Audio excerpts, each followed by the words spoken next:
de la universidad, Rodrigo Arocena, y el planteo del ICINO fue si nos daba una perspectiva de lo que son las humanidades en general de la formación profesional. Y le dejamos a la puerta abierta además para que se metan todos aquellos pericuetos que quieran meterse y meterlos a ustedes junto con nosotros. Gracias, Álvaro. Buenas tardes, compañeras y compañeros. Gracias por esta ocasión inusual dentro de lo que hago habitualmente para conversar con ustedes. Quiero hacer una propuesta temática que ojalá tenga alguna relación con el ambicioso temario del curso. Yo quiero hablar de lo que me parece que son las tres dimensiones complicadas que la universidad tiene que afrontar cuando ofrece educación y dentro de ello inscribir la cuestión, por cierto, muy desafiante a la que me han invitado a considerar. Yo quiero hablar de la preparación disciplinaria, la cultura general y la formación ética en la universidad. Cómo eso va cambiando y condicionando las modalidades de enseñanza y, por ejemplo, creo yo, este experimento tan interesante que ustedes están haciendo. Permítanme un brevísimo prólogo para ubicar desde qué experiencia hablo. Yo en una vida anterior era matemático, por eso soy docente de la Facultad de Ciencias, como ustedes saben, creada hace unos 25 años.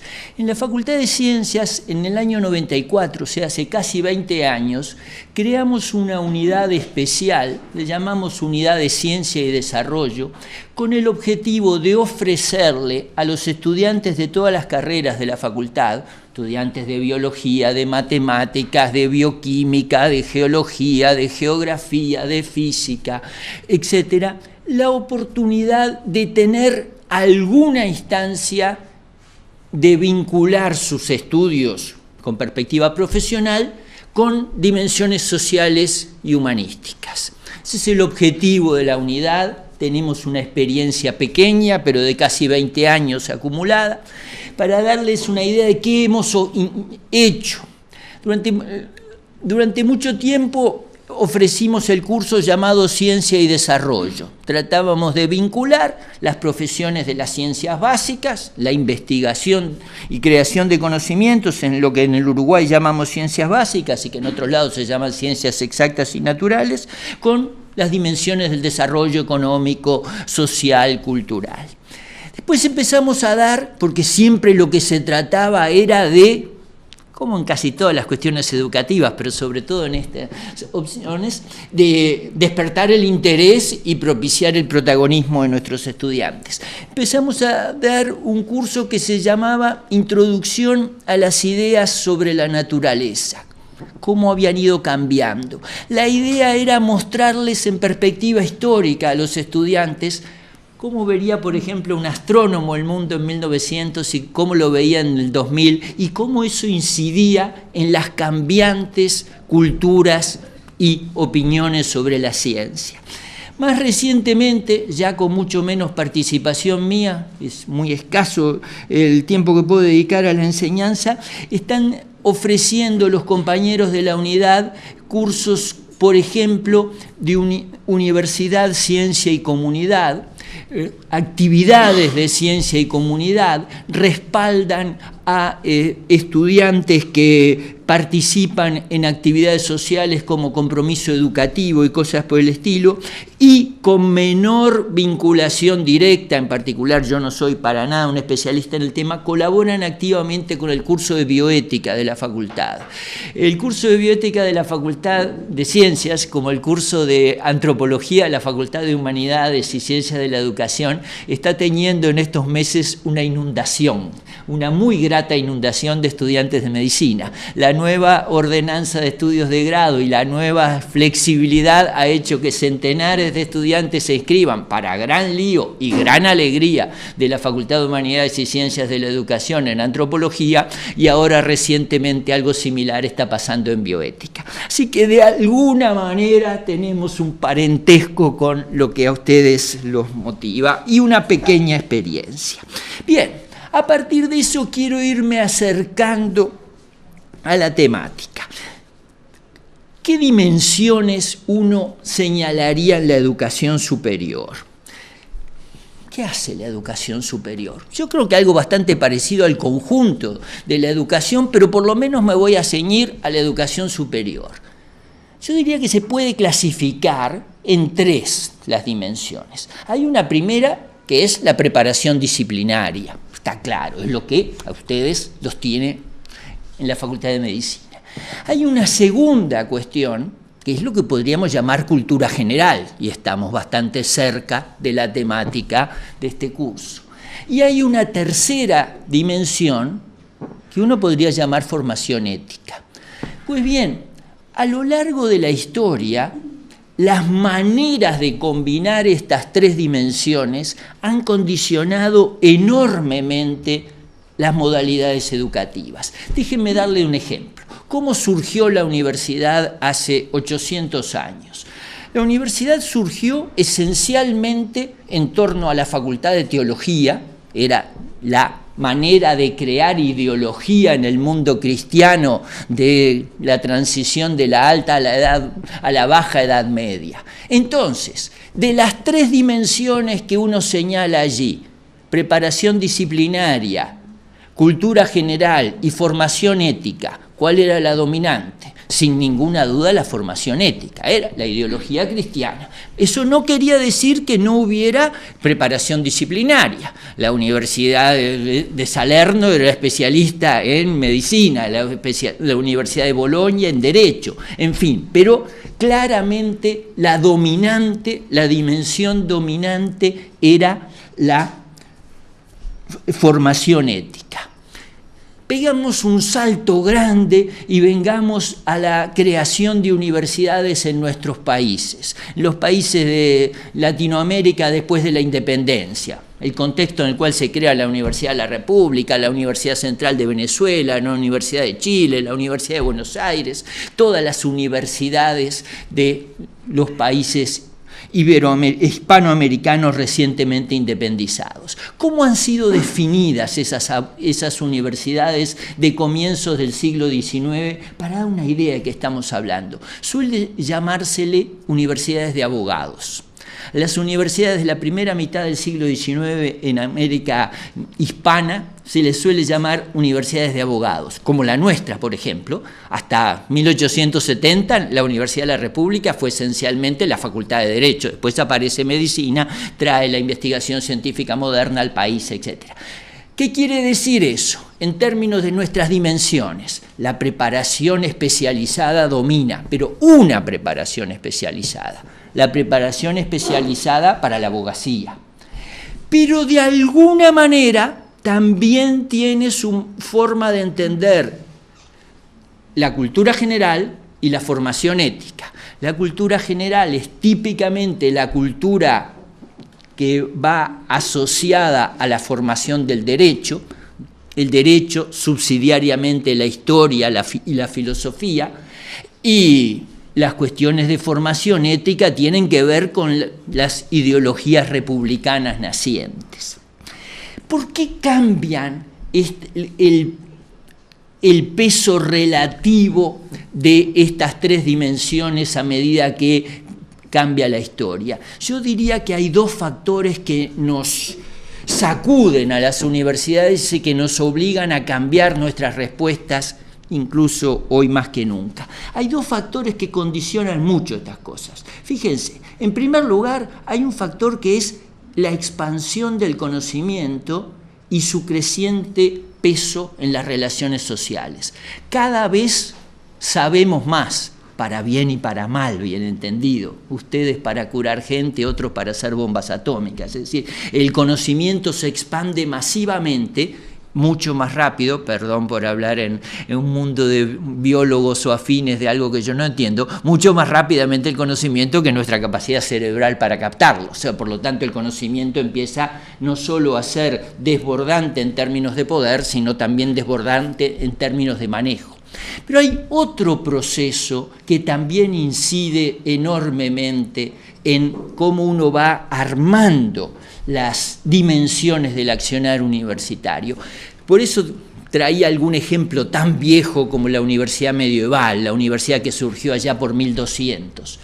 ¿Cuál es la diferencia fundamental? Supónganse que ahora se le ocurriera al rector venir a decir lo que tienen que pensar los estudiantes, cosa que el rector de la universidad medieval lo podía hacer naturalmente. Habría una sonora carcajada, ¿verdad? ¿Y por qué habría una sonora carcajada? Porque hay un fenómeno que ya tiene bastantes décadas, si no siglos, que cambia enormemente las cosas, que es lo que podríamos llamar la expansión del pluralismo ideológico. Para la universidad medieval, lo que era la verdad estaba definida.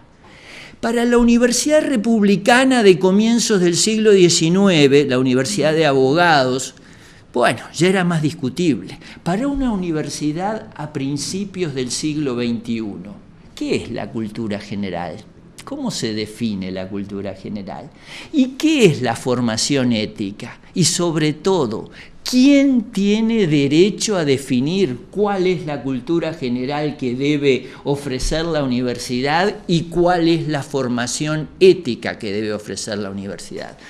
Que quiero señalar con esto es que la expansión enorme del conocimiento hace muy difícil seleccionar qué es lo que vamos a ofrecer como enseñanza.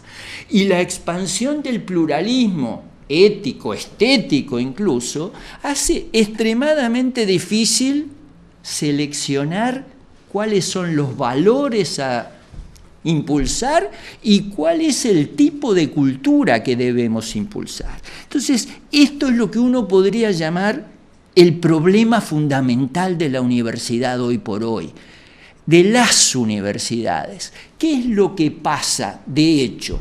Recuerden las tres dimensiones y perdón por repetirlo, pero en torno a eso, si algo quedara y fuera una reflexión crítica de ustedes sobre esto, yo me daría por muy contento. De las tres dimensiones, preparación especializada, cultura general, formación ética, ¿cuál domina en las universidades de hoy? Sin duda la preparación especializada, ¿verdad? Ustedes llegan a la universidad a pedirles seguramente muchas cosas, pero sobre todo vienen a pedirles que les enseñen o les den los elementos para aprender, sería una forma más correcta de decirlo, una determinada carrera. Una carrera que además cuando ustedes entran a la universidad tiene que manejar ciertos conocimientos, 5 o 6 años después tiene que manejar otros. Entonces, yo diría que el problema, me atrevo, los compañeros que organizan el curso naturalmente criticarán lo que yo digo. Uno de los problemas que enfrentan ofertas educativas como esta es que la preparación especializada tiende a ocupar todo el espacio, todo el tiempo y todas las energías disponibles de nuestras universidades. Y eso no es porque seamos malos o porque seamos incultos o porque se nos importe un comino la ética. Puede ser que seamos malos, incultos, etc. Pero además hay fuerzas profundas que llevan a eso. La expansión del conocimiento, la expansión del pluralismo, la inevitable especialización.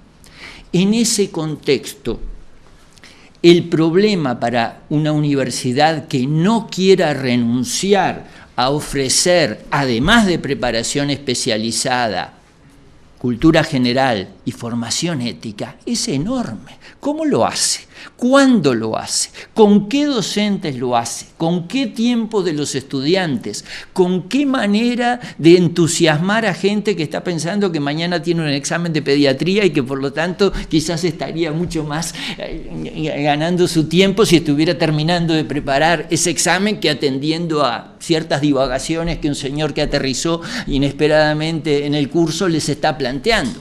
Las cuestiones no son menores y fíjense que hay en el mundo buena parte de las soluciones consisten en dejar de lado la cultura general y la formación ética y concentrar absolutamente toda la energía de la institución universitaria en la preparación especializada. Y hay argumentos para eso, sobre todo en las universidades pagas. El estudiante es un cliente, el cliente viene y paga. ¿Por qué paga el cliente? Paga por salir con su título de licenciado en matemática, y que no le vengan a contar que tendría que ser culto y leer la Ilíada, o tendría que de alguna manera conocer los valores éticos de su tiempo. Entonces, aunque esto yo lo puedo decir de manera un poco exagerada, aquí hay un problema real. ¿Cómo hace la universidad en un tiempo de expansión de la demanda de educación superior y de la demanda de formación profesional en educación superior para atender las distintas dimensiones que debiera tener algo que se llame aprender y estudiar en la universidad? Entonces, frente a eso, es que yo quiero encarar este problema en la perspectiva, para no ser demasiado abstracto, en la perspectiva de los modestos cambios que estamos tratando de impulsar en la Universidad de la República. O sea, vincular la cuestión de cómo tener en cuenta las tres dimensiones de la educación superior con lo que hacemos en la universidad. Empecemos por la que y seguirá siendo, a mi entender, la dimensión que más tiempo y energía nos va a llevar a los docentes y sobre todo a los estudiantes: la preparación disciplinaria. Empecemos por subrayar que yo al menos no estoy cuestionando la importancia de la preparación disciplinaria. No puede haber ejercicio serio de lo que ustedes han elegido como profesión, o de la ingeniería o de cualquier otro, sin una especialización. El problema grande es hasta qué punto la especialización no va en desmedro de la propia eficiencia de la disciplina.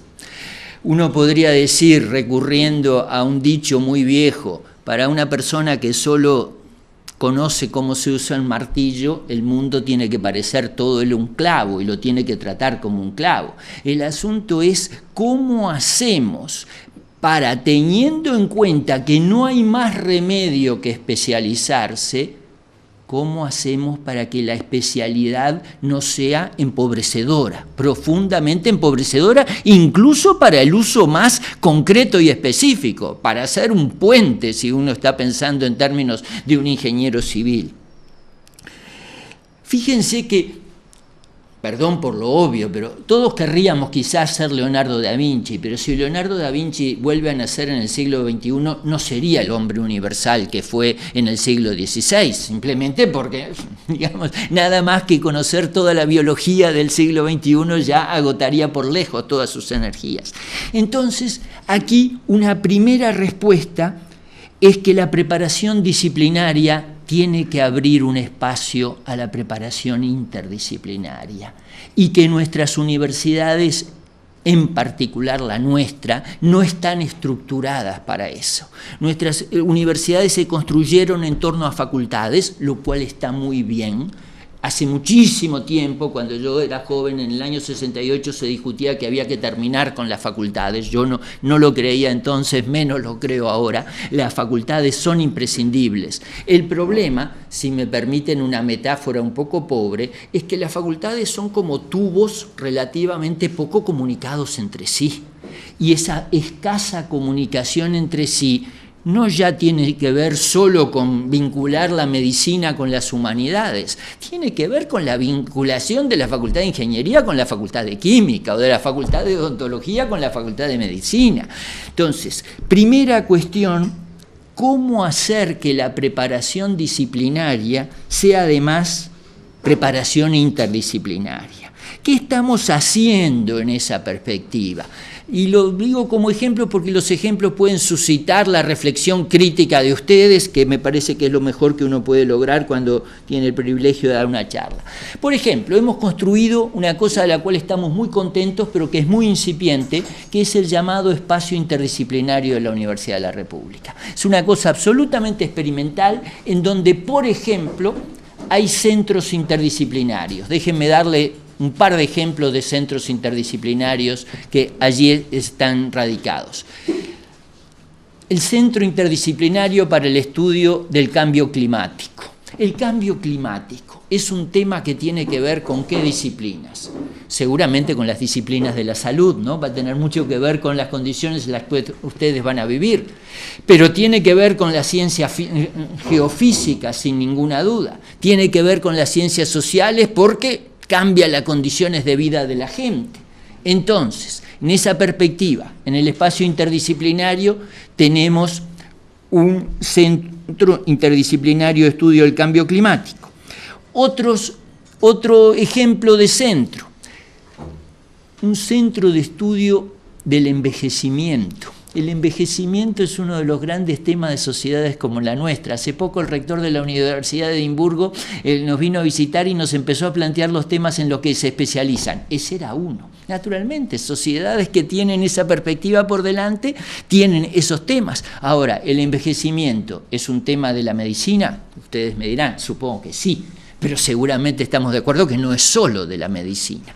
Entonces, el hecho de tener una universidad nos lleva a pensar la preparación disciplinaria aprovechando que son muchas las disciplinas y que por lo tanto la universidad no tiene por qué estar organizada en tubos desconectados entre sí. En esa perspectiva, las áreas de la universidad, en este momento son 3 las áreas juntan a las facultades afines, digamos, siempre es difícil la clasificación de las ciencias, pero en fin, hay 3 áreas, el área de la salud, el área social y artística, el área de las tecnologías y ciencias de la naturaleza. Las áreas están empezando a armar carreras interdisciplinarias para aprovechar preparaciones diversas. Ejemplo que ya viene de antes, porque por cierto los cambios importantes son los que tienen raíces profundas mucho antes de que uno llegue y siguen mucho después que uno se va. La carrera de Ingeniería de Alimentos es un ejemplo típico, tiene desempleo cero desde hace muchísimo tiempo, no de la época de la bonanza, involucra a varias facultades, muestra para qué puede servir en esta perspectiva interdisciplinaria de refuerzo a la preparación disciplinaria, lo que se puede hacer en ese terreno. Como ustedes seguramente saben, estamos creando en el interior centros universitarios regionales que no van a ser facultades.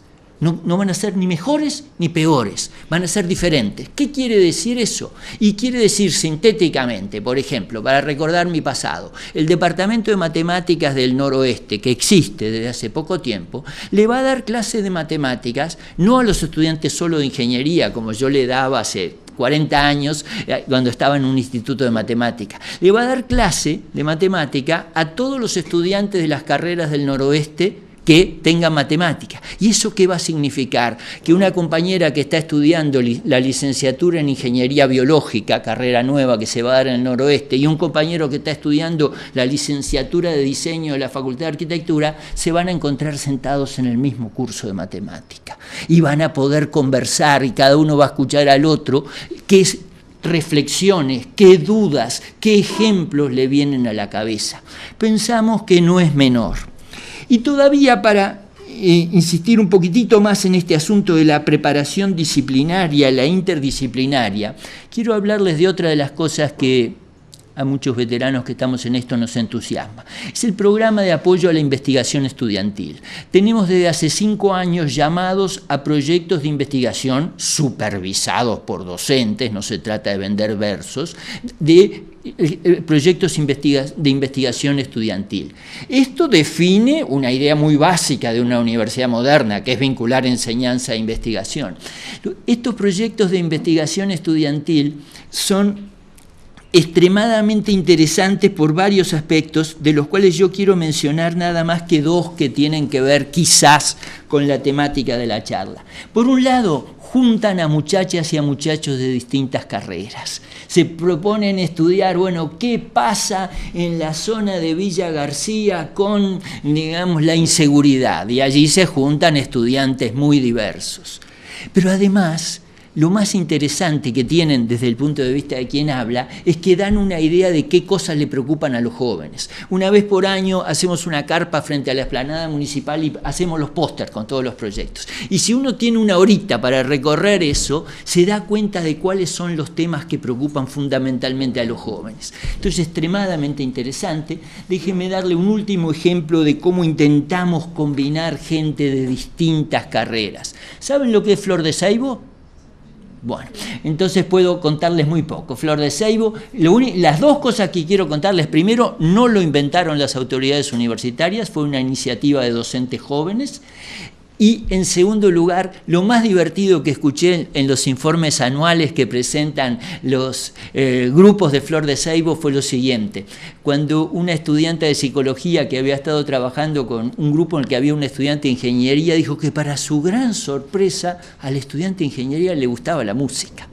Había realmente tenido un salto, un diálogo que le pareció inesperado. Por supuesto, hay mucho más cosas que eso, pero Flor de Saibo trabaja en escuelas de contexto crítico para niños sordos, para niños casi ciegos, en contextos de encierro. Dentro de un ratito voy a volver cuando hablemos de alguna cosa más vinculada con esto. Bien, preparación disciplinaria, cómo hacer que no nos liquide la piqueta fatal de la especialización. He tratado de hablar un poco de lo interdisciplinario. Fíjense, sin ánimo de hacer bromas, sino de subrayar algo que creo importante. Si una universidad no tiene dimensiones interdisciplinarias, ¿para qué tener una universidad?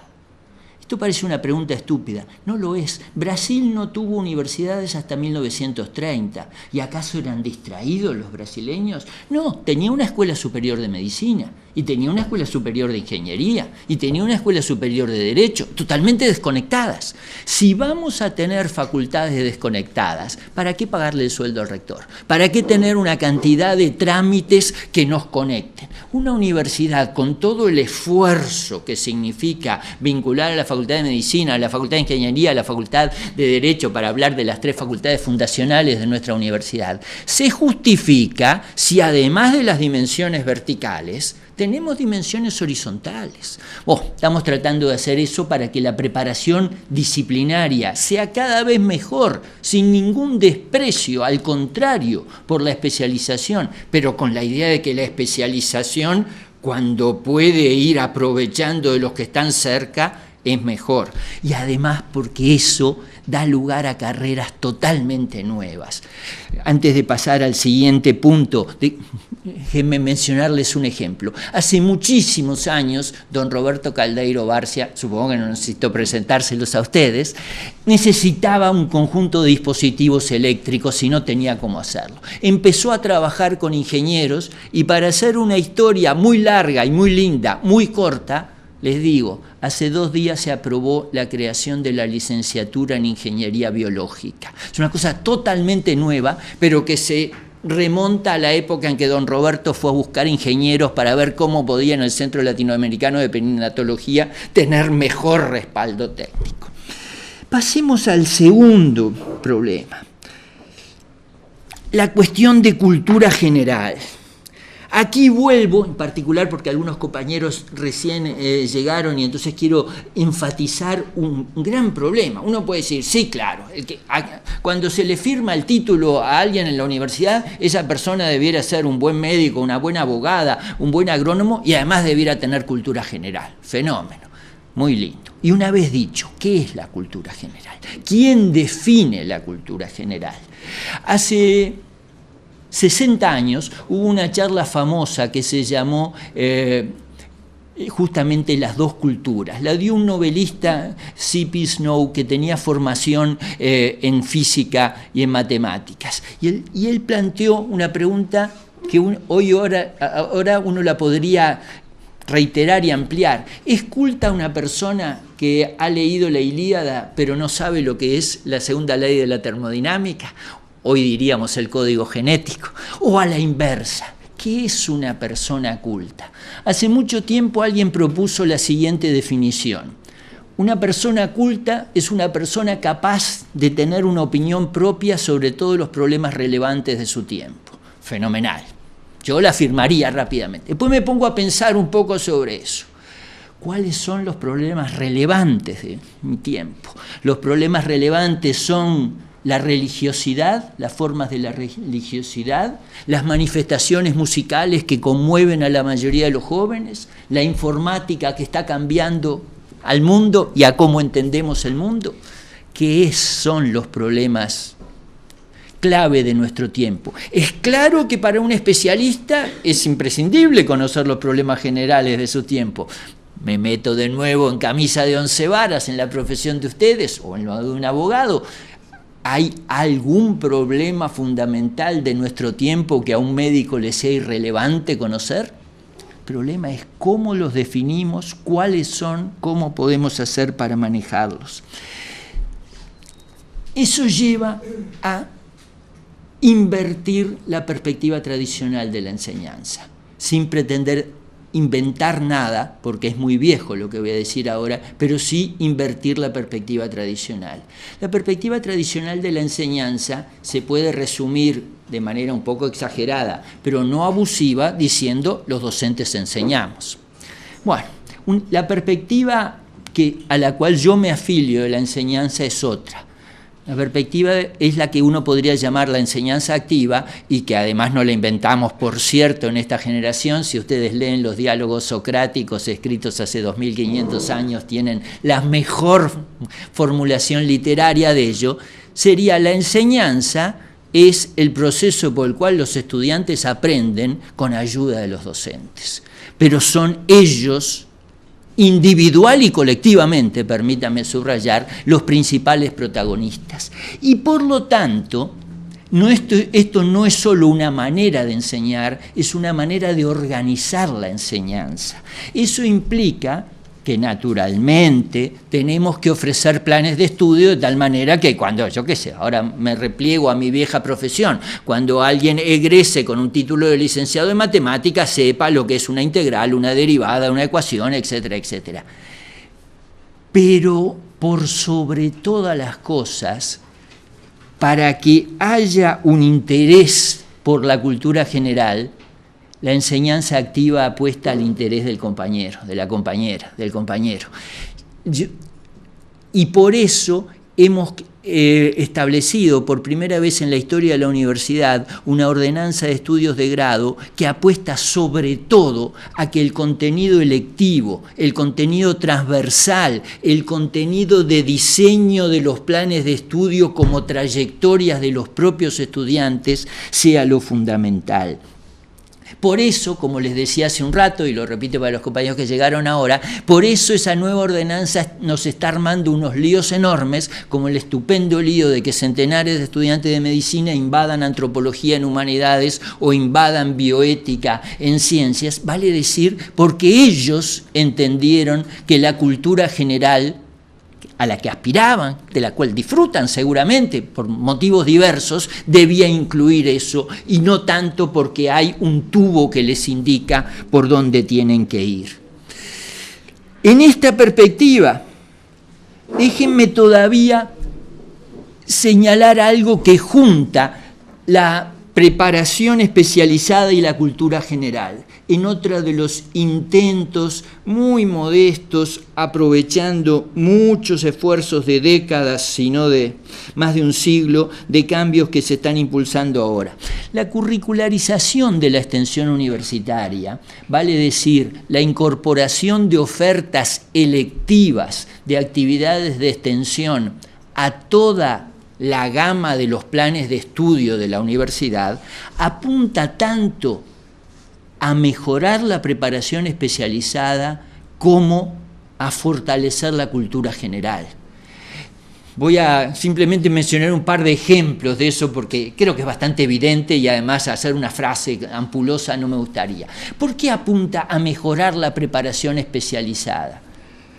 Cuando un estudiante, y esto es una anécdota real y chiquita, cuando un estudiante de arquitectura ha estado 6 meses trabajando en un lugar postergado, asesorando y dialogando con una familia sobre cómo puede hacer su casa en un plan de viviendas por ayuda mutua, él termina y en la asamblea con los vecinos dice: mi facultad es preciosa, es espléndida, pero lo que yo aprendí aquí nunca lo hubiera aprendido en la Facultad de Arquitectura. Entonces, esto tiene que ver, y no estaba hablando de valores, también estaba hablando de valores, estaba hablando del conocimiento real de cómo se construye una casa en ciertas condiciones. Por lo tanto, eso tiene que ver con la preparación especializada. Pero además, ese estudiante de arquitectura no había trabajado solo con la familia, había trabajado, no me acuerdo si era una o un estudiante de trabajo social, porque se habían formado parejas para ese trabajo. Y naturalmente, tuvo un diálogo que no hubiera tenido nunca adentro de la propia facultad. Un diálogo en que hablaron de las ciencias sociales y de cómo el condicionamiento social de la construcción incide. Por lo tanto, allí esos estudiantes empezaron a tener algo que los llevaba a tener una cultura más general. Vayamos acercándonos a terminar a lo tercero y a lo más difícil de todo, que es la formación ética. Naturalmente que eso es lo más difícil.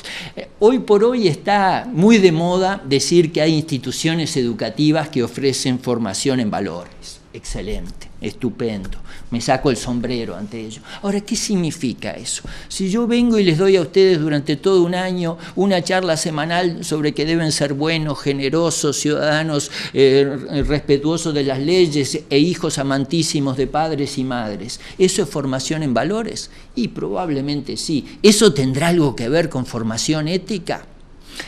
Uno tiene la sospecha de que la formación ética puede aprovechar al máximo toda la reflexión filosófica, toda la tradición religiosa de la humanidad, pero sobre todo tiene que ver con el enfrentamiento de situaciones reales, ¿verdad? Con la vida y con la experiencia de enfrentamiento de situaciones reales.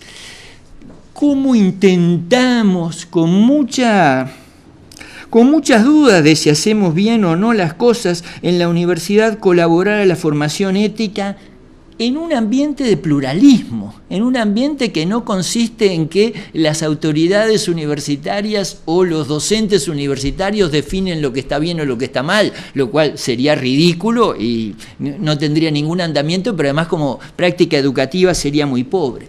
Yo diría que hay dos niveles para esto. Por un lado, hay una tradición muy especial de nuestra universidad, como ustedes saben, es una tradición que está plasmada en el artículo 2 de la Ley Orgánica. Seguramente no llegaron hasta cuarto o quinto año de la Facultad de Medicina sin que les hayan hablado muchas veces del artículo 2 de la Ley Orgánica. Y quiero decirles que es un artículo inusual. Casi ninguna universidad en el mundo tiene entre sus mandatos defender la democracia y defender los derechos humanos. Y en el caso de la Universidad de la República, no sin enormes carencias, es un mandato que ha cumplido bastante bien y que intenta seguir cumpliendo. Ejemplo concreto, ¿cómo intenta seguirlo cumpliendo? ¿Cómo intenta defender los derechos humanos? ¿Acaso la universidad es el ombligo del mundo, la conciencia de la sociedad que debe salir a decirle al Uruguay cómo tiene que defender los derechos humanos? Eso seguramente no sería ni razonable, ni eficiente, ni tampoco muy democrático. Entonces, ¿cómo hacer? Tomemos un ejemplo muy concreto. Hace pocas semanas fueron procesadas con prisión las madres de adolescentes infractores. Jóvenes, ellas también, no solo sus hijos, mujeres jóvenes de contextos socioculturales muy postergados, cuyos hijos habían cometido delitos, fueron procesadas algunas de las madres. Bueno, eso provocó a mucha gente, entre ellos a quien habla, una gran inquietud. ¿Qué hizo la universidad al respecto? La universidad convocó a distintos equipos de especialistas en derecho y género, situación de la mujer, etcétera, y adoptó tras una interesante discusión, difundió una serie de documentos y manifestó públicamente su preocupación. ¿Es lo más adecuado cuando hay una mujer que trabaja 12 horas por día y tiene 4 o 5 hijos cuyo padre o no se ocupa de ellos o está preso o no está, enviarla a prisión por lo que hayan hecho los hijos? ¿Qué va a pasar con los otros hijos? ¿Cuál es la consecuencia de eso? por lo menos reflexionar sobre estas cuestiones nos parece que es algo a lo que la universidad puede colaborar. Aquí hay cuestiones éticas muy profundas y cuestiones sociales muy profundas. Ahora bien, y ya en los últimos minutos de la presentación, para tener el gusto después seguramente de escucharlos, el asunto es que nosotros queremos ofrecer formación ética en un contexto de pluralismo, en un contexto en que de pronto los compañeros y yo podamos colaborar a la formación mutua sin que ellos tengan que pensar lo mismo que yo, ni yo lo mismo que ellos. Entonces, ¿cómo hacer? Bueno, seguramente tenemos que tener ciertas condiciones básicas en conjunto. Tenemos que estar de acuerdo en que vale la pena escucharnos, tenemos que estar de acuerdo en que todas las personas tienen el mismo derecho a expresarse, en fin, los derechos humanos, en definitiva. Pero a partir de eso, ¿cómo hace la universidad para ir más allá en la formación ética? Bueno, algunos creemos que el hecho de que la universidad tenga una estructura de cogobierno donde hay una participación amplia, no solo, ni siquiera fundamentalmente se justifica, aunque sí se justifica como forma de gobierno, sino se justifica también como forma educativa. Algunos estamos absolutamente convencidos que lo más importante del cogobierno es ser una educación para la democracia y desde la democracia. Una educación en la cual la gente se acostumbra a pensar con cabeza propia, a escuchar a personas que piensan diferente, a no estar siempre en el mismo grupo, a tener que tomar decisiones en algún momento, sea porque es delegado de clase, sea porque es consejero estudiantil durante un tiempo, sea por lo que sea, y de esa manera va entonces llegando a calibrar los intereses diversos, los valores diversos, los respetos variados que hay que tener en la cabeza cuando uno apunta a la formación ética. Resumo y termino. Tenemos que tener una preparación disciplinaria cada vez más sólida en cada disciplina, pero con perspectiva interdisciplinaria. Tenemos que ofrecer en ese contexto cultura general y además tenemos que darle ocasión a nuestros estudiantes de construir su propia formación ética. Menudo asunto, menuda dificultad. Algunos creemos que educar en democracia, en el sentido de hacer de la discusión una forma de educación, es una pequeña manera de responder a los desafíos de nuestro tiempo y que particularmente hay una forma muy útil de suscitar eso, que es generar asignaturas imprevistas, como esta, por ejemplo. Porque las asignaturas imprevistas suscitan reflexiones inesperadas y diálogos inesperados, y entonces uno, además de aprender sobre el código genético, sobre las ecuaciones o sobre la teoría sociológica fundamental, se plantea problemas nuevos. Por eso yo quiero felicitar mucho a mis compañeros que han inventado esta materia, porque me parece sumamente interesante y porque seguramente, como otras que se van desplegando a lo largo de la universidad, la idea de ser asignaturas imprevistas que promueven diálogos en principio también imprevistos, amplía la preparación interdisciplinaria, combina formas de la cultura general que, por ejemplo, para los estudiantes de medicina se vinculan con las humanidades, pero los estudiantes de humanidades los vincula con la biología, por ejemplo, que no es algo menor desde el punto de vista cultural, y los vincula con los problemas éticos a los cuales hoy, mañana y pasado ustedes van a tener que estarse enfrentando. Así que muchas gracias por haberme escuchado y le paso la posta a quien sea que dirige estos eventos. Esto es cooperativo, así que estamos todos. Eso me parece muy bien.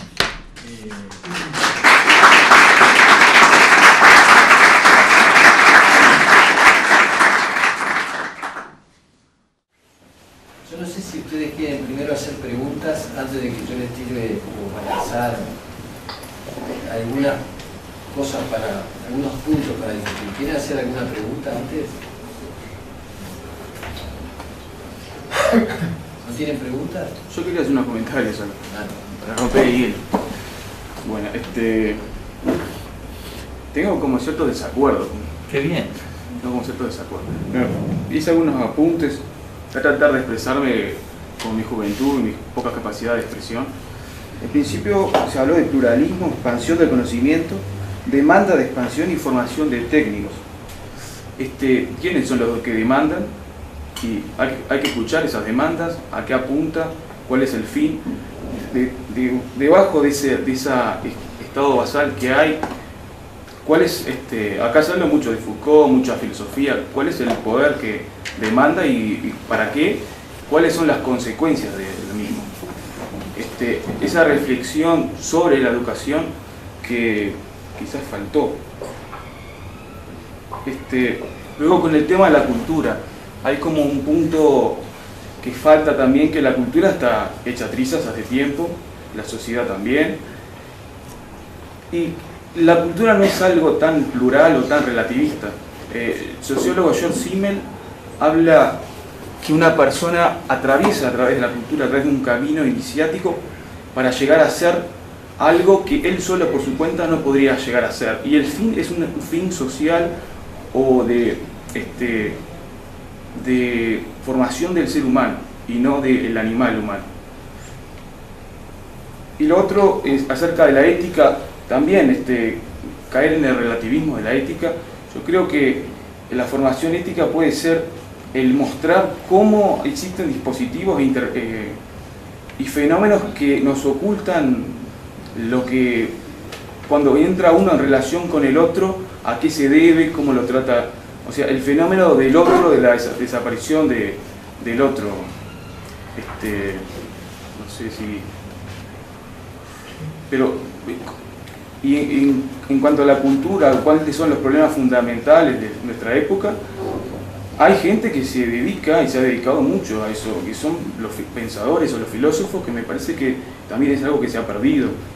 Entre la ultra especialización se ha perdido es como dicen el fenómeno de Wikileaks, que hay un montón de conocimientos inacabables y bueno, hay que tener un poder de síntesis y de alguna manera sí se puede agrupar y no caer en el desánimo de la superinformación. Nada más. ¿Y la pregunta? Él dijo que iba a ser el compañero, fue totalmente honesto, dijo que iba a estar en desacuerdo, que no iba a hacer ninguna pregunta, lo cual me alegro que así sea. ¿Querés responder ahora? Si hay otros compañeros que quieren decir algo ahora, prefiero, para no monopolizar el uso de la palabra, y tratar de no responder, porque comentar eventualmente, porque evidentemente tenemos un rico desacuerdo, digamos así. No, yo quería decirle que yo estoy de acuerdo en el conocimiento general y la cultura general y abrir la facultad a otras facultades, así poder, obtener más conocimientos y no solo centrarnos en la medicina. Pero, por ejemplo, a veces que es imposible físicamente, porque bueno, yo el año pasado me anoté en técnica de investigación en arqueología, en humanidades, por ejemplo, y a la vez estaba cursando acá materno infantil, o sea, ginecología y pediatría. Y al final, fui varias clases, me interesaba todo, pero tenía que hacer para aprobar la otra materia, irme una semana afuera y hacer una monografía y todo, y además estaba con medicina, con pediatría, con ginecología, preparando exámenes, pruebas orales, todo, y al final tuve que optar por la carrera que había elegido, o sea, medicina. Pero algunas veces, y más en gente que trabaja o algo, que no le da los tiempos para hacer las dos cosas, ¿no? Pero es interesante.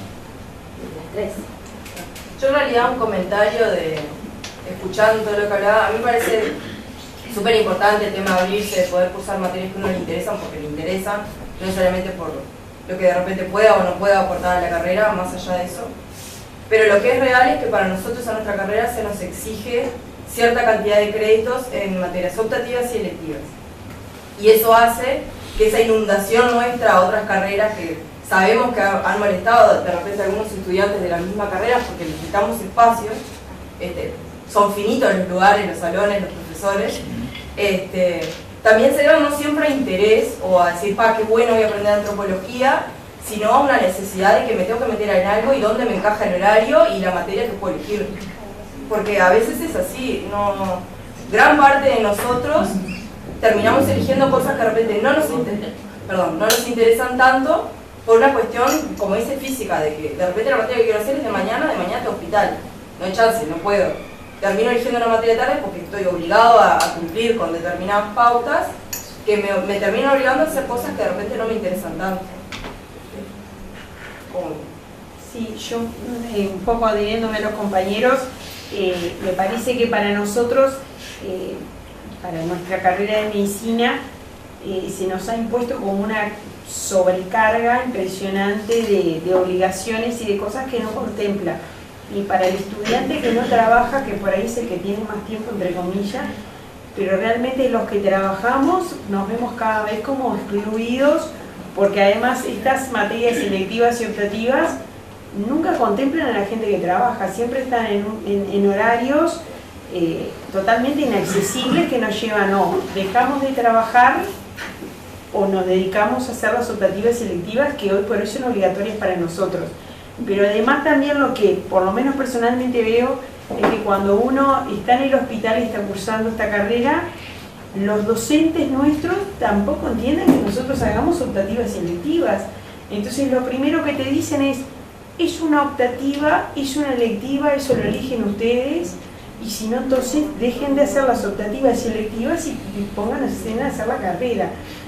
Y nos ha pasado a mí personalmente o dejar de hacer alguna cosa, porque si no es como que te estás poniendo medio en contra al docente que no entiende, al docente que por ahí no es el grado 2, es un grado 3 o un grado 4 que directamente te dice, a nosotros no nos importan las optativas selectivas que ustedes hagan. O la otra que te contestan es, esta carrera está pensada para gente que no trabaja. En algún punto usted tiene que elegir, o trabaja o estudia esta carrera. Entonces me parece que también estaría bueno tenernos en cuenta los que tenemos que trabajar, tener en cuenta a todos los estudiantes en general, porque me parece que la iniciativa está muy buena. Yo entiendo que recién como que este plan está aceitándose y faltan muchas cosas por pulir, pero me parece que también el hecho de que no hay suficientes docentes, no hay salones adecuados, me parece que es como un montón de cosas. Yo lo hablo de la perspectiva de yo soy docente también de esta facultad y lo que uno ve es eso, es que también los estudiantes, yo soy docente de anatomía, y los estudiantes más chicos es como que están como locos. Y después pasa lo que dicen mis compañeros, llegamos a un punto, estamos en quinto, estamos a 2 años de recibirnos, y hay compañeros que tienen 0 crédito y viene la carrera así como loca de que no tengo crédito, voy a llegar y no me voy a poder recibir, y empezamos ya la psicosis de los créditos y de las materias optativas y selectivas, que tampoco está buena, porque me parece que los que crearon este sistema lo hicieron con la idea de que uno pueda disfrutar las materias y no uno tener que ir obligado a tal o cual facultad o a tal o cual materia porque necesito 4 créditos, 2 créditos, 6 créditos, y entonces empezamos con una sumatoria matemática que me parece que no le hace a la cosa, ¿no? Me parece que no es el objetivo, no sé. Eso es. Yo tengo 2 preguntas para hacerles, pero como se las hagan van a quedar medio remolidos, así que preferiría que tú contestaras primero y yo después les hago la pregunta. Bien, a ver, tratando de tomar poco tiempo, voy a empezar con la discrepancia del compañero, pero por supuesto no voy a dar una respuesta, y en particular voy a tratar de no abusar del hecho de que yo hablo después que él, digamos, no pretendo estar terminando el asunto de ninguna manera. Tengo la impresión de que si tuviéramos una hora, de pronto la tenemos para tomarnos un café, no estarías tan en desacuerdo, de pronto yo no logré expresarme bien. Quiero hablar de 2 cosas. El pluralismo. Yo diría que el pluralismo es por un lado un hecho y por otro lado un valor, y es diferente. Es un hecho. Si tú comparás la sociedad del 2013 con la sociedad del 1513, hay un hecho de pluralismo, hay mucho más aceptación de diferentes opiniones. El rector de una universidad en 1513 podía decir con claridad, estos son los valores y punto. Y digo 1513 a propósito, es unos años antes de la Reforma Protestante. Es decir, mientras rigió la cosmovisión católica integrista en la Edad Media, había monismo, no pluralismo. Ahora la situación es diferente. Y esto es un hecho. Yo puedo gustarlo o no gustarlo, pero es un hecho. Desde el punto de vista, ahora paso a los valores, desde el punto de vista de lo que a mí me gusta, a mí me parece positivo el pluralismo. Pero no dejo de ver el eclecticismo como gran problema. El pluralismo no debiera ser interpretado como es lo mismo tratar muy bien a la mamá o agarrarla a piñazos. Es decir, cualquiera de las dos cosas son igualmente válidas. No, el pluralismo es una cosa que obliga a respetar puntos de vista, pero tener puntos de vista propios y defenderlos enfáticamente.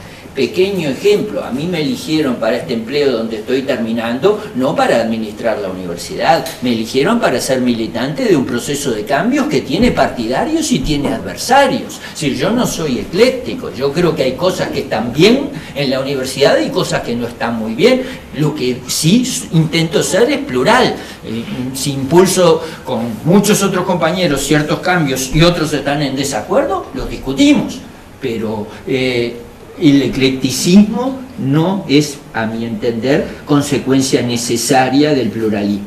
Sobre esto seguramente el día que nos tomemos un café podremos conversar más. Quiero agarrar una otra parte sin olvidar que tú hablaste de 3 o 4 cosas más, pero no me voy a expandir por todas ellas. Tú hablabas de quién demanda técnicos, quién demanda... Bueno, por supuesto, uno puede a eso ponerle un sujeto variado. Algunos te contestarían el mercado. Yo te voy a contestar otra cosa. Si tenés tiempo, la próxima vez que hagamos las jornadas, vamos en 3 jornadas, o sea, serían las 4, las jornadas de investigación e innovación orientadas a la inclusión social en la universidad, date una vuelta. Y vas a darte cuenta de la muy variada demanda de técnicos y conocimientos que vienen de los problemas sociales, no solo de salud, sí de salud, pero no solo de salud, de los sectores más postergados de nuestra sociedad. Vaya si habrá demanda social de especialidades que tenemos y de algunas que no tenemos. A cuenta de mayores conversaciones serían mis reflexiones esas. Sobre las dificultades. Sí, por supuesto, diciendo lo que decía el compañero por allá, la compañera por acá. Las posibilidades de ir a hacer antropología, ya que fue el ejemplo que se mencionó, son complicadas y muy a menudo no son las que más atrapan a los estudiantes, porque es un salto demasiado grande. Por eso, quienes trabajan en ciencia, tecnología y sociedad sostienen que para ampliar la visión social de los estudiantes no se les puede dar a todos una materia que sea realidad social o algo por el estilo, sino que hay que buscar algo vinculado a su elección. Humanidades médicas, en la Facultad de Agronomía, Introducción a la Realidad Agropecuaria, en la Facultad de Ciencias, Ciencia, Tecnología y Sociedad. Está claro que esta cuestión de ampliar la perspectiva cultural no tiene la misma solución en todas las facultades y en todas las disciplinas, porque es, digamos, un hecho clave de lo educativo, lo cual quizás se haya hablado poco, que se enseña, o mejor dicho, se ayuda a aprender desde lo que el estudiante le interesa. Entonces, partir del interés, humanidades médicas, en la medida que la medicina les interesa, la introducción a la realidad agropecuaria, donde llegan a los compañeros de agronomía las primeras semanas a recorrer el interior y a convivir con productores. Bueno, eso es una manera razonable de hacerlo. El problema de los estudiantes que trabajan, vaya si lo tenemos presente. ¿Ustedes saben cuántos estudiantes trabajan en nuestra universidad? 60% trabaja, 15% más busca trabajar, o sea, necesita trabajar. Quiere decir que los 3/4 partes de nuestros estudiantes son lo que un economista llamaría la población económicamente activa. ¿Trabaja o necesita trabajar? Son trabajadores que estudian. Y en particular, 36%, según el último censo, trabaja más de 30 horas por semana. Así que vaya si tenemos eso como un problema. Sí, pero ¿cuántos de ellos pueden hacer la carrera continuada? Muy difícil, extremadamente porque difícil. yo también trabajo y es imposible hacer medicina los 9 años seguidos trabajando es imposible. Eso es un desafío enorme. Podemos tener una solución. Que seas empleado público, que yo lo soy, es imposible en un trabajo privado, trabajando 8 horas, hacer una carrera. Seguramente, además si tú me lo decís sobre tu carrera, yo tomo tu palabra, por supuesto. Ahora, ¿qué solución podemos tener para eso? La solución que nos han propuesto siempre. Medicina. Sí, está claro. No voy a hablar de esta carrera porque no conozco. Y en otros puede suceder cosas parecidas. ¿Qué solución buena sería tener una capacidad social de becar a todos nuestros estudiantes? Eso no está en este momento a nuestro alcance. Es cierto, hay que decirlo porque es una verdad, el país ha hecho un esfuerzo de becar más. ¿En qué se traduce eso?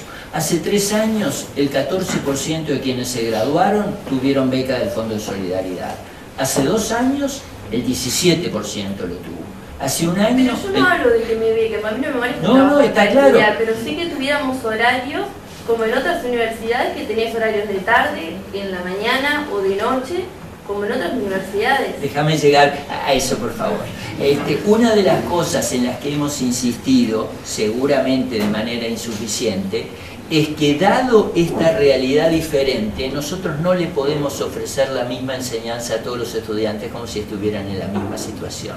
Entonces, una de las ideas claves, muy difícil de llevar a la práctica, no quiero hacer ninguna demagogia en esto, es la diversificación de las modalidades educativas. Me consta que en algunas carreras es más complicada que en otras. Eso incluye lo que tú decís, diversificación de horarios, etc., pero incluye más que eso. Y te voy a hablar de lo que yo conozco un poquito más para no meterme en un terreno donde tú me vas a ganar naturalmente, porque sabes mucho más que yo. ¿Cómo le enseñamos matemática a una muchacha que viene con una débil secundaria y además tiene que trabajar igual que tú? O a un muchacho que viene con una muy sólida secundaria y no tiene que trabajar. ¿Se lo enseñamos de la misma manera? Hasta hace poco tiempo se lo enseñamos de la misma manera, con resultados catastróficos, previsibles. Un alto grado de desvinculación, y cuidado, yo no uso la palabra deserción, la palabra deserción lleva la culpa sobre quien deserta, no, es desvinculación de lo que estamos hablando. Estamos intentando, particularmente, para dar un ejemplo concreto, la Facultad de Ingeniería ofrece su formación en matemáticas a los estudiantes que entran en modalidades diferentes, en tiempos diferentes, con tutorías diferentes, con programas adaptados, procurando que todos lleguen a conocer lo mismo. No se trata de ofrecerle, digamos así, enseñanza mala a los que están embromados. No, el asunto es, haciendo trayectorias diferentes, tratar de igualar. Es lo más difícil que tenemos por delante en la universidad. Y ojalá en cada facultad encontremos vías de hacerlo. ¿Sabes una de las cosas que ayuda parcialmente? No un problema de la dimensión que el que tú me planteaste, es muy grande. Sí, una de las cosas que hemos comprobado empíricamente que ayuda a disminuir, no a evitar la desvinculación, son las tutorías estudiantiles. Y medicina tiene una experiencia en eso extremadamente rica. Cuando tú entras a la facultad y perdés tu primer examen, no sé si pasa habitualmente en medicina, ingeniería, es difícil estar un tiempito sin perder un examen. Allí hay un momento en que la posibilidad de irte es muy grande. Y si tenés que trabajar, y si tu familia está en una situación complicada, esa probabilidad pasa a ser casi una certeza. En ese momento, ciertos apoyos de estudiantes de años superiores que te ayudan con el avance en el estudio, que te narran experiencias, que te respaldan, es extremadamente útil. Nosotros tenemos desde hace algunos años un muy incipiente programa que se llama Progresa, programa de respaldo al aprendizaje, que intenta tener en cuenta situaciones como esta. Pero déjame decírtelo con toda franqueza, habremos cubierto el 5% de la problemática, porque estudiar a nivel universitario y trabajar 30 o 40 horas semanales es posible, pero es dificilísimo, está claro. Y en ese sentido no queremos vender versos. Por eso yo me permitía hablar de cuál sería la situación ideal. La situación ideal sería que nuestros estudiantes tuvieran, no, 0 trabajo. Yo creo que alguna cuota de inserción laboral es muy bueno como formación, pero que tuvieran un horario laboral y una oportunidad laboral vinculada con sus estudios. Tú sabes que el 79% de los estudiantes universitarios en el momento que se van a recibir su título están trabajando. Y más de la mitad de los estudiantes universitarios en el momento de recibir su título está trabajando en algo vinculado con su carrera. Por lo tanto, ahí tenemos un desafío que ya para mi generación es insoluble, pero de pronto para la generación de ustedes no, que es vincular educación y trabajo. Yo estoy seguro que en el 2050 la gente va a decir, pero ¿cómo hubo una época en la cual era algo estudiar y otra cosa diferente trabajar? ¿Cómo no se hacían mucho más vinculados? Y si alguien sabe de eso, son los médicos que han enseñado en hospitales desde hace más de 1000 años, por lo menos. Entonces, allí esa enorme dificultad, ese desafío que es tener una institución de estudiantes que trabajan y trabajadores que estudian, quizás nos ayude a lo que puede ser la más rica transformación de la educación, que es vincularla con el trabajo. Que algún día va a llegar en que igual que se aprende en los hospitales, se aprenda en los estudios profesionales, se aprenda en las granjas, se aprenda en las fábricas. Espero que otros tomen esa tarea con mucho más energía, porque eso sí que es transformar la educación. Yo quería hacer una pregunta. ¿Ustedes conocen a Ortega y Gasset? ¿Alguien leyó algo de Ortega y Gasset? Yo no me acuerdo. Sí. Filosofía. ¿Filósofo español? ¿Saben hermano? Tiene un librito chiquito que se llama Misión de la Universidad, donde hay una serie de conferencias a propósito de su visión sobre la universidad. Y dentro de ellos habla, bueno, de la ubicación incluso de las humanidades. Se me está ocurriendo ahora preguntarles a ustedes, a ver cómo lo ven. Si se animan a definir cuál es la misión de la universidad. ¿Cuál es la misión que ustedes entienden que tiene la universidad por delante? ¿Se animan? Vamos a hacer un intento, a ver si podemos. Es complicada, yo sé que es complicada, pero en la medida que lo empiecen a charlar entre ustedes, capaz que empiezan a aparecer algunas vericuetos, sobre todo en la base de todo lo que estuvo hablando el rector. ¿Se animan? Vamos a dividirnos en 4 grupos, como hacemos siempre, y traigan una opinión a propósito de cuál es la misión que tiene la universidad. No problema. Si encontramos la solución, me la contás. Por favor. Sí, lo que tengo que ir. Tenemos que seguir charlando, porque tú entendiste que... Vamos a empezar por acá. ¿Cómo le fue? ¿Le fue bien? Bueno, a ver, ¿qué plantean? ¿Cuál será la misión de la universidad? El rector está esperando vuestra respuesta. Estoy tomando nota. Bueno, nosotros dijimos que... Vamos a empezar con este grupo.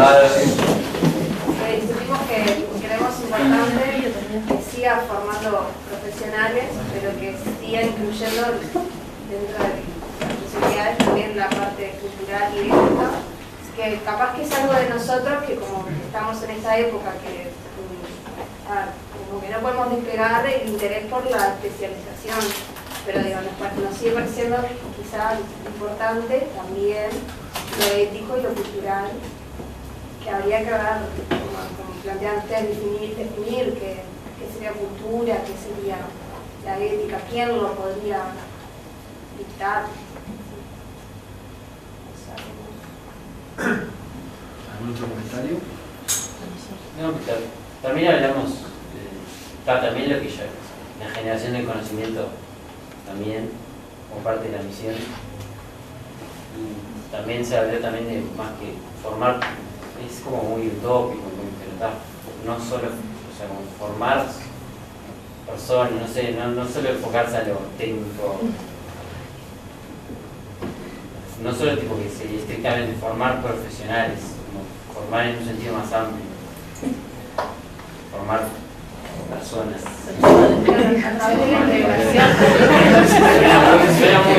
¿La no forma personas? O sea, algunas yo creo que algunas se cumplen. Digo, de hecho, creo que dentro de los tres pilares se cumple bastante la docencia, la iniciación, la extensión. Incluye mucho. Hay cosas que se cumplen dentro del programa y otras que no.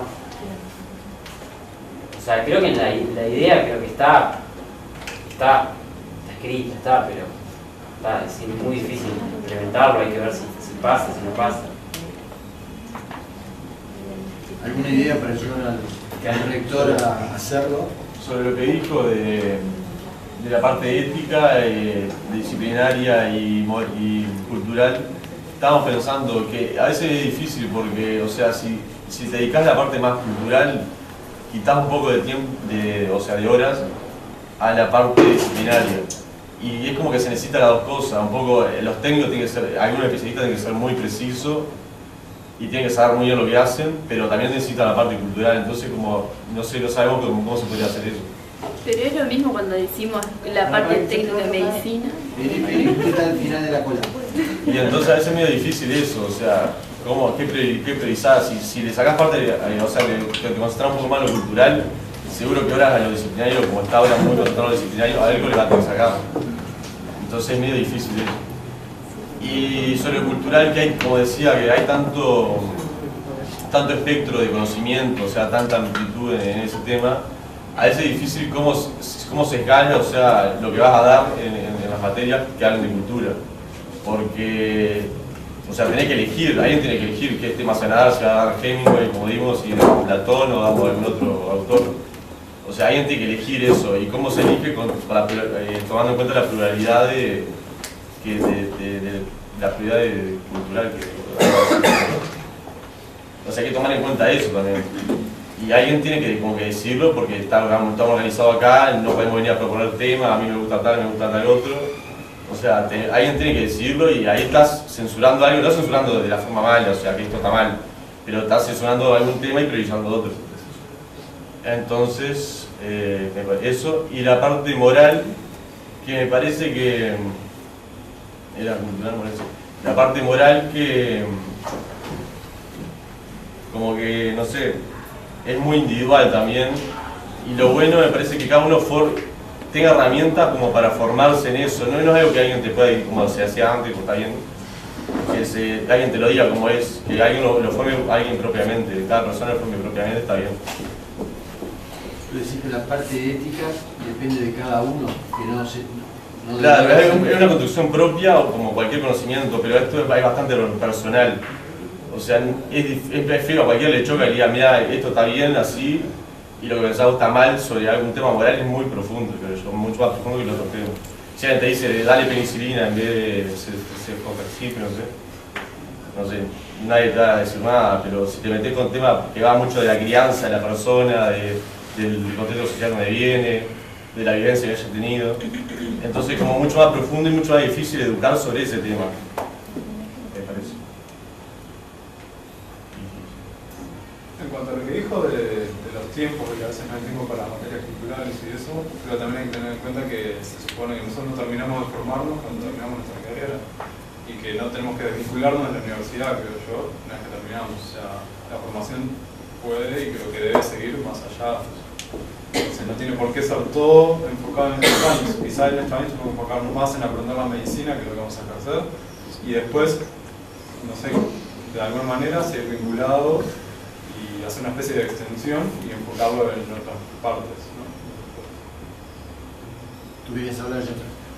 Sí, nosotros hablamos un poco sobre la misión de la facultad, que tomando una frase, quizá la facultad de la universidad debería formar agentes de cambio de la sociedad. Agente de cambio no significa formar únicamente mejores médicos, mejores abogados o la especialidad que fuere, sino para formar mejores personas. Un poco tomando lo que decía el compañero, creo que excede a la universidad estos campos de la cultura, la disciplina, la ética. Creo que es algo que está englobado dentro de toda la educación en general. Y cuando decimos educación en general no decimos ni universidad, ni liceo, ni primaria. Quizá decimos la mejor escuela de todos, que es la casa de uno. Los valores no se pueden enseñar. Yo personalmente tuve clase de valores y no aprendí nada. Yo no aprendí nada. Sí, hay que ser bueno, hay que ser tentativo, hay que ser... Pero una cosa es decirlo, otra cosa es hacerlo. Tampoco enfocarnos toda esta parte lírica, porque también hay que preguntarse cómo esta universidad nuestra, esta facultad particularmente, siendo un poco reiterativo, hace 50 años era la mejor escuela de medicina de toda Latinoamérica. ¿Qué pasó? ¿Dónde estamos hoy parados? ¿Por qué? ¿Qué tenemos que hacer para cambiar? Creo que es algo que es muy, quizás inabarcable. Y bueno, después hablamos un poco de los verbos que riman lindo con la misión de la facultad, ¿no? No sé, extensión, crear, innovar, investigar, producir, no sé, todos los verbos lindos que uno se imagina. Un poco de eso. Muy bien. ¿El grupo de allí atrás? En realidad yo vinieron para adelante. Se adelantaron para esta zona. ¿Le chuparon a otro grupo? Bueno, acá adelante. Ahora sí. En realidad más o menos un poco lo que dijeron cada uno de los compañeros, pero yo creo que cualquier país tiene la obligación y sus universidades de no está mal formar mejores profesionales, médicos o la profesión que sea, y mejores personas. El problema viene, me parece a mí, en cómo hacerlo. Me parece que la cosa está así, es un tema económico porque nos faltan recursos de repente económicos para hacerlo, o porque nos faltan recursos humanos. Me parece que el Uruguay tiene muy buenos profesionales que se destacan a nivel del mundo. Tenemos profesionales que se han destacado en otros países y me parece que por ahí tiene que ir la cosa. También estoy de acuerdo que los valores uno los aprende en la casa. Es inconcebible, a mí me parece inconcebible que uno tenga una clase de valores. Digo, yo qué sé. Ahora, los valores se aprenden en la casa, pero evidentemente hay algo que está fallando en nuestra sociedad que hace que tengamos niños de 10 años que hayan cometido homicidios. Me parece que estoy de acuerdo que en otras épocas quizás cuando uno estudiaba medicina, que es lo que estamos haciendo nosotros, se daba por sentado que uno debería tener ciertos valores o cierta forma de ser, o uno debería ser más humanitario con el paciente, y eso me parece que no se ve hoy, porque hemos discutido en otra clase que justamente el médico no le da la mano al paciente, el médico no mira al paciente, el médico no escucha al paciente lo suficiente. Entonces me parece que hay algo que está haciendo que seamos menos humanos, tal vez por la falta de tiempo. Entonces, pero tampoco me parece que está bueno que nos estemos dando cuenta de eso, y me parece que está en nosotros poder cambiarlo. Creo que entre todos podemos hacerlo, pero la fórmula no la sé.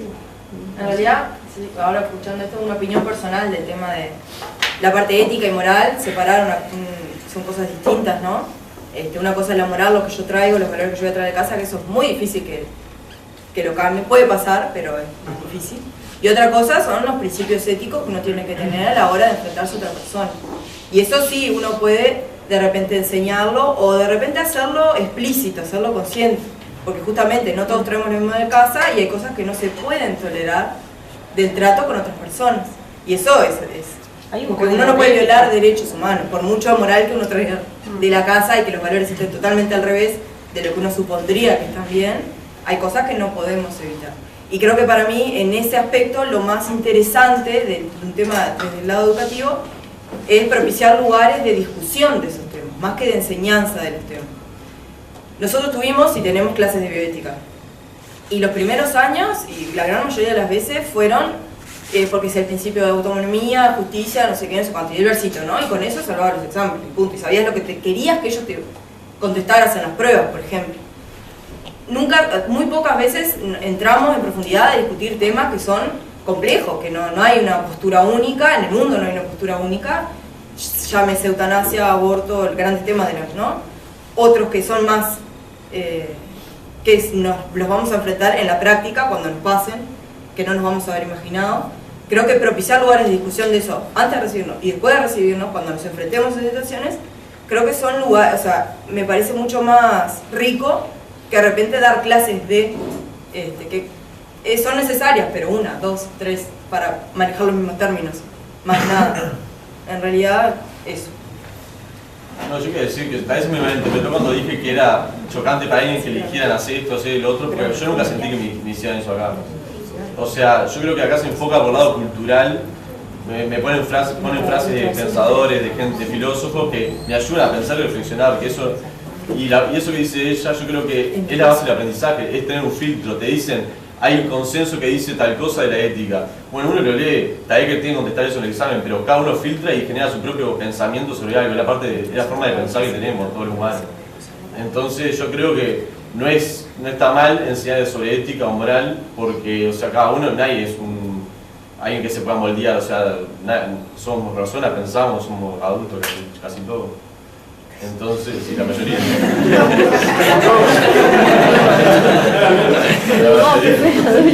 Así como te va formando, Le vamos a dar la palabra ahora al rector para cerrar, porque creo que ya estamos en la hora. No le voy a tomar nada de tiempo, simplemente le voy a... ¿Tenés?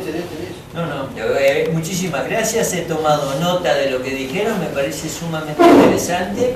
Y bueno, gracias por haberme escuchado y gracias por haber reflexionado sobre el tema.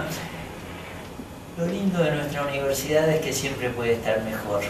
Y lo más lindo de nuestra universidad es que uno está confiado de que hay generaciones que la van a llevar mucho más adelante. Tengo la sensación de que algunas de las cosas que escuché dentro de 10 años, ustedes las van a haber impulsado.